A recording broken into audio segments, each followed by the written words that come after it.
Question پہلے میرے پاس ہے، پہلے دو میں پچھلے دفعہ کے کویشچن لے لیتا ہوں پھر آفر والا لیتا ہوں۔ پہلا ہے کہ ایک بہن نے یہ فرمایا کہ انہوں نے اپنے بچے کا نام عبداللہ رکھا ہے، تو بعض نے کہا یہ عبداللہ بھاری نام ہے، شاید وہ بچہ بیمار رہتا ہے تو اس نام کا یہ اثر ہے، لہٰذا آپ اس نام کو بدل لیں۔ دیکھیں ہمارے نبی کریم صلی اللہ علیہ وسلم کا فرمان عالی شان یہ ہے کہ سب سے بہترین ناموں میں عبداللہ اور عبد الرحمن ہیں، ان دو ناموں کو سرکار نے بہترین قرار دیا ہے۔ یہ ہمارے جو ریڈی میڈ مفتیان کرام ہوتے ہیں، معذرت کے ساتھ بہت سارے ایسے ہوتے ہیں جن کو الف بے بھی دین کی پتہ نہیں ہوتی ہے، اور وہ اس طرح کے جملے کہہ کر سامنے والے کو بدگمان بھی کرتے ہیں، پریشان کرتے ہیں، ٹینشن میں مبتلا کر دیتے ہیں۔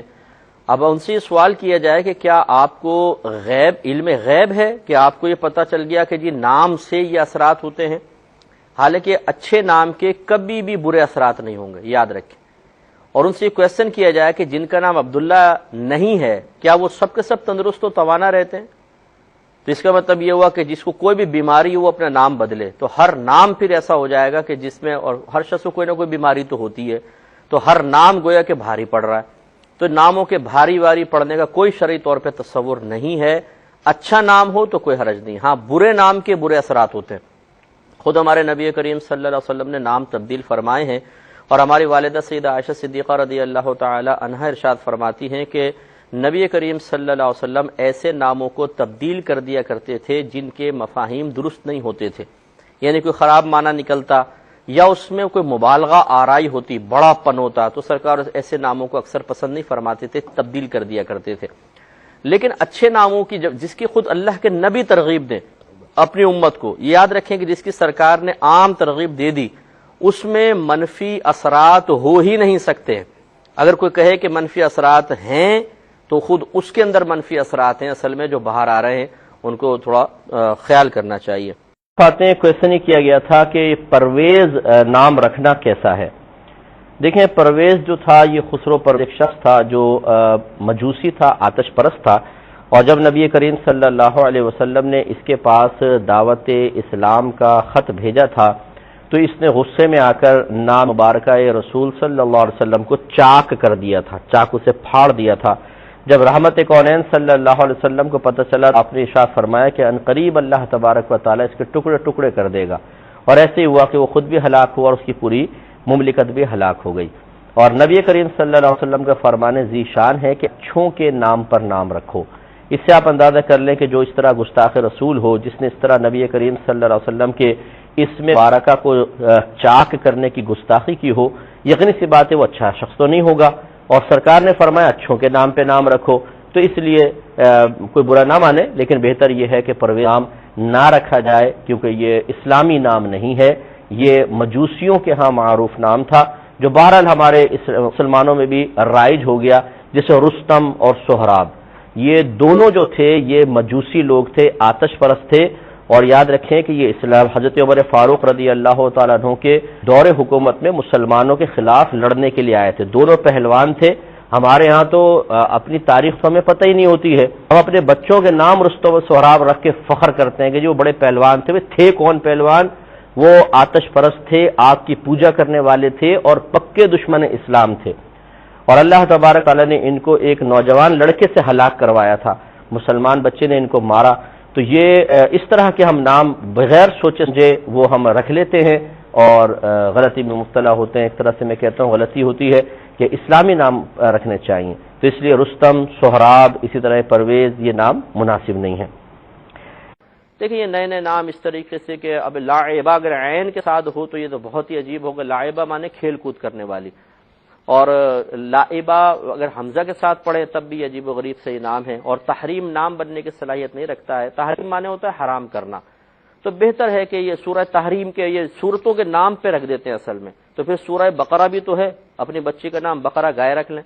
تو ضروری نہیں ہے کہ قرآن میں موجود ہر لفظ نام بننے کی صلاحیت بھی رکھتا ہو، اس لیے گزارش یہ ہے، اور میں بعض اوقات یہ عرض کرتا ہوں تو بعض ہمارے بہن بھائی برا بھی مان جاتے ہیں کہ آخر ہمارے اکابرین کے نام سے اتنی ہمیں چڑ کیوں ہو گئی ہے، ہم کیوں معاذ اللہ ثم معاذ اللہ صحابیات کے نام کو ناپسند کرنے لگے ہیں کہ ہم اپنی بچیوں کا وہ نام رکھتے ہوئے جھجک محسوس کرتے ہیں یا ناپسندیدگی کا اظہار کرتے ہیں، حالانکہ وہ نفوس قدسیاں ہیں کہ اللہ تبارک و تعالیٰ نے ان کے ناموں کو ان کی ذات کے ساتھ منسوب کرنا پسند فرمایا ہے، تو لہٰذا کوشش کریں کہ اپنے اکابرین کے نام پہ نام رکھیں، جو چنانچہ جیسے عائشہ ہیں، فاطمہ نام ہے، ماریہ ہے، مریم ہے، اور بریرہ ہے، خدیجہ ہے، جویریہ ہے، یہ کتنے خوبصورت خوبصورت چھوٹے چھوٹے پیارے پیارے نام ہیں، انہیں نام رکھیں، بہت برکت ہوگی۔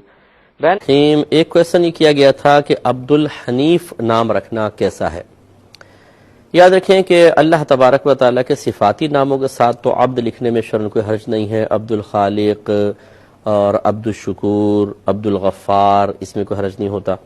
اگر نبی کریم صلی اللہ علیہ وسلم کا نام اقدس ہیں صفاتی نام، ان کے ساتھ اگر عبد کا لفظ بڑھایا جائے اس میں کوئی حرج نہیں ہوتا، کیونکہ مفہوم دوسرا ہوتا ہے۔ عبد کا معنی غلام بھی ہوتا ہے، اسی لیے مطلب جو غلاموں کے احکام جہاں پہ لکھے ہیں وہاں پہ عبد کا لفظ استعمال کیا جاتا ہے۔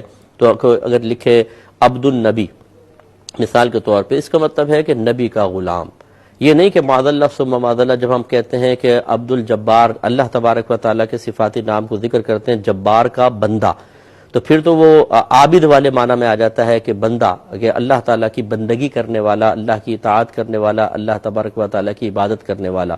لیکن جب انسانوں کے ساتھ عبد کا لفظ استعمال کیا جاتا ہے تو غلام کے معنی میں آتا ہے، جیسے عبد النبی، نبی کا غلام۔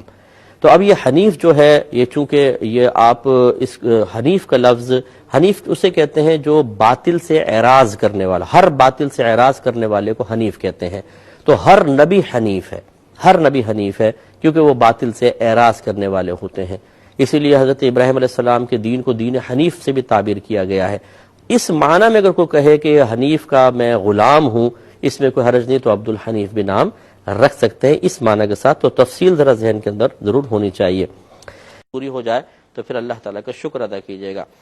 ایک یہ بھائی نے فرمایا کہ ان کے ہاں جمعے کو غالباً بھتیجا پیدا ہوا اور پتہ نہیں کیا اپریل کی کوئی تاریخ تھی، اور انہوں نے ارحم نام رکھا ہے، تو یہ نام رکھنا کیسا ہے؟ دیکھیے ارحم نام کے اندر ذرا مبالغہ آرائی ہے، ارحم مانے سب سے زیادہ رحم کرنے والا، اور یہ اللہ تبارک و تعالی شان کے ہی لائق ہے، وہ ارحم الراحمین کہلاتا ہے، یعنی تمام رحم کرنے والوں میں سب سے زیادہ رحم فرمانے والا۔ اور یہ نام چونکہ اللہ کو ہی زیبا ہے تو بہتر یہ ہے کہ ارحم نام نہ رکھا جائے۔ ہم آپ سے ہمیشہ دیکھنے والوں کو مشورہ دیتے ہیں، نام ہمیشہ، لڑکے کا نام ہمیشہ محمد رکھیے، پکارنے کے لیے آپ کوئی اور نام رکھ لیجئے۔ مثلا اب یہ ارحم تو مناسب نہیں ہے، آپ کوئی اور نام اس کی جگہ جو بھی آپ رکھنا چاہتے ہیں رکھ لیں۔ مثلا بلال نام رکھا تو محمد بلال، کل نام یہ ہے لیکن حقیقتاً نام محمد ہوگا، پکارنے کے لیے بلال۔ ڈاکومنٹس میں آپ چاہے پورے نام کے طور پہ محمد بلال لکھ دیں، تو یہ محمد نام لڑکے کا ضرور رکھیے۔ نبی کریم صلی اللہ علیہ وسلم نے نام محمد کے بہت سے فضائل بیان فرمائے، اگرچہ اس کی فضیلت میں بیان کردہ حدیثیں ضعیف ہیں لیکن جھوٹی نہیں ہے۔ ضعیف مانے راوی کی وجہ سے حدیث میں کوئی کمزوری پیدا ہو جاتی ہے تو حدیث ضعیف کہتے ہیں، اور یہ ضعیف حدیث فضائل کے حق میں معتبر ہے، یعنی جب فضیلت بیان کرنی ہو تو حدیث ضعیف بھی بطور دلیل پیش کی جا سکتی ہے، اس کا اعتبار کیا گیا ہے۔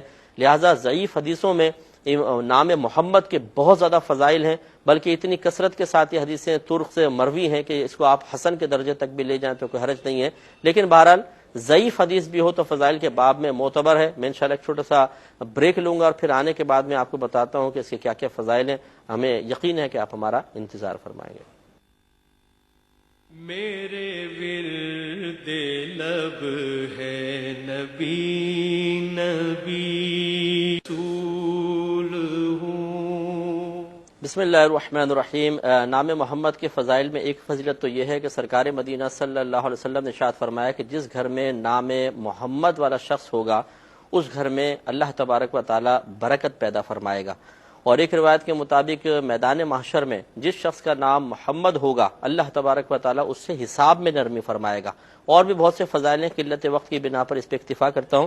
تو نام محمد بچوں کو ضرور رکھیں، کیا جاتا ہے آپ کا نام محمد رکھنے میں، لیکن فضیلت بہت زبردست ہے۔ ایک یہ بھائی نے کویسچن کیا کہ تہجد کی نہ ہوگا، ایک یہ کہتے ہیں کہ محمد عبید نام رکھنا کیسا ہے؟ مناسب نہیں ہے، کیونکہ عبید مطلب ہوتا ہے چھوٹا سا غلام، یعنی حقیر سا غلام، اور محمد اور اس کے ساتھ پھر اس طرح مناسب نہیں۔ اس لیے بعض اکابرین نے فرمایا محمد اصغر نام رکھنا صحیح نہیں ہے۔ اصغر مانے دوسروں کے مقابلے میں چھوٹا، اب محمد اصغر یہ عجیب مفہوم بن رہا ہے، تو ایسا کوئی نام سرکار کے نام کے ساتھ یعنی اگرچہ وہ سرکار کا نام نہیں ہے، اس وقت ہمارا نام ہے، لیکن بہرحال اس نام کو رکھا اس لیے کہ ہمارے نبی کریم صلی اللہ علیہ وسلم کا نام تھا۔ نام ہوتے ہیں جن کے کوئی مفہوم نہیں ہوتے، جیسے لا ریب، یاسین، طٰہٰ، ایسے نام رکھنے کا کیا حکم ہے؟ دیکھیں ان کے مفہومات تو ہیں، لیکن بعض مفہوم تو ایسے ہوتے ہیں کہ وہ نام بننے کی صلاحیت نہیں رکھتے، جیسے لا ریب۔ لا ریب معنی ہوتا ہے نہیں ہے کوئی شک، لا ریب فیہ، جیسے اللہ تعالیٰ نے قرآن میں فرمایا لا ریب نام بننے کی صلاحیت ہی نہیں رکھتا ہے۔ تو مطلب کوئی بھی چیز آپ کسی کا نام رکھ دیں، کرسی ٹیبل، اور کوئی کہے یار یہ کیا بات ہوئی کرسی ٹیبل، بولے بس میں نے رکھ دیا، تو یہ ایسے تو نہیں ہوتا کہ ہر قرآن کے لفظ کو آپ بطور مطلب کیا ہے؟ دیکھیں حریرہ چھوٹی بلی کو کہتے ہیں۔ حضرت ابو ہریرہ رضی اللہ تعالیٰ عنہ کی آستین بڑی تھی، اس میں ایک بلی کا بچہ بٹھایا ہوا تھا، سرکار پاس سے گزرے تو مسکرائے، فرمایا ابو ہریرہ۔ ابو مانے ویسے یہ کس کنیت کے لیے استعمال ہوتا ہے، کسی بھی شے سے تعلق کی بنا پر بعض اوقات ابو کا لفظ استعمال کرتے ہیں۔ ویسے ابو مانے باپ بھی ہوتا ہے، ابو ہریرہ بلی کا باپ، لیکن یہاں باپ مقصود نہیں، والے مراد ہے، ابو ہریرہ چھوٹی سی بلی والے۔ یہ سرکار نے مزاحاً آپ کو فرمایا، اور آپ اتنا اس بات کو پسند فرماتے تھے کہ آپ چاہتے تھے مجھے ابو ہریرہ ہی پھر کہا جائے۔ تو یہ باقی کنزہ نام جو ہے، یہ کنز اگر ہوتا تو کنز مانے خزانہ ہوتا ہے، کنزہ کا کوئی مفہوم میرے ذہن میں نہیں ہے۔ بہن نے فرمایا کہ 11ویں ہم کیوں